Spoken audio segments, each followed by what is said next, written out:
नमस्कार। कभी सोचा है कि किचन में रखी कुछ आम सी चीजें हमें ये समझने में मदद कर सकती हैं कि हमारी पृथ्वी कैसे काम करती है? आज हम एक ऐसे ही बड़े दिलचस्प प्रोजेक्ट पर बात करने वाले हैं। सुनने में थोड़ा अजीब लगता है ना कि ग्राहम क्रैकर्स और हिमालय का क्या कनेक्शन हो सकता है। पर यकीन मानिए, इसका जवाब हमें ये समझने में मदद करेगा कि हमारे पैरों के नीचे की जमीन असल में कभी एक जगह टिकी नहीं रहती। और पता है ये पूरा आइडिया कहाँ से आया? एक 7वीं क्लास के स्टूडेंट के शानदार साइंस प्रोजेक्ट से। ये दिखाता है कि विज्ञान कितना मजेदार और आसान हो सकता है। तो चलिए देखते हैं कि कैसे एक मामूली सा नाश्ता हमारी विशाल पृथ्वी का एक छोटा सा मॉडल बन सकता है। तो देखिए, आइडिया बहुत सिंपल है। ये जो टूटने वाले क्रैकर्स हैं वो हमारी पृथ्वी की प्लेट्स की तरह हैं, और वो तैर रही हैं इस गाढ़ी फ्रॉस्टिंग की परत पर, जो कि हमारी धरती के नरम मेंटल को दिखाती है। तो ठीक है, हमारा मॉडल तो तैयार है।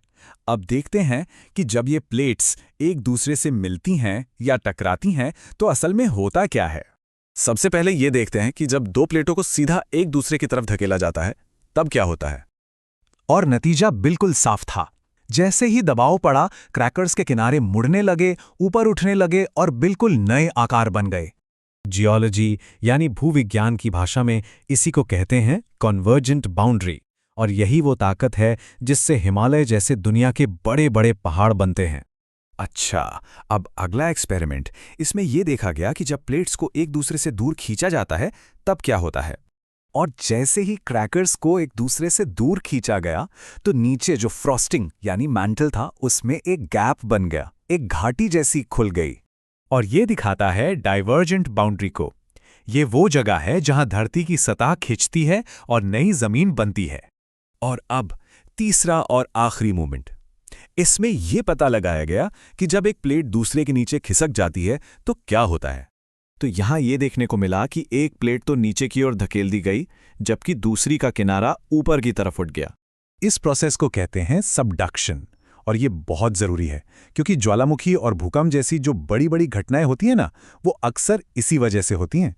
तो ठीक है, क्रैकर्स के साथ एक्सपेरिमेंट तो हो गया। अब सबसे जरूरी बात, इसे असली दुनिया से जोड़कर देखते हैं। और यहाँ कनेक्शन बिल्कुल साफ है। वो जो मुड़े हुए क्रैकर्स थे वो असल में पहाड़ हैं, जो दरारें बनी वो गहरी घाटियां हैं, और वो जो एक क्रैकर दूसरे के नीचे खिसका वो ज्वालामुखी और भूकंप की असली वजह है। मतलब इस एक छोटे से प्रोजेक्ट ने प्लेट टेक्टोनिक्स के 3 सबसे बड़े नतीजों को कितनी आसानी से दिखा दिया। तो सवाल ये है कि इस मजेदार और कह सकते हैं खाने वाले एक्सपेरिमेंट से हमें क्या सीखने को मिला। जिस स्टूडेंट ने ये प्रोजेक्ट किया उसका निष्कर्ष ही सब कुछ कह देता है।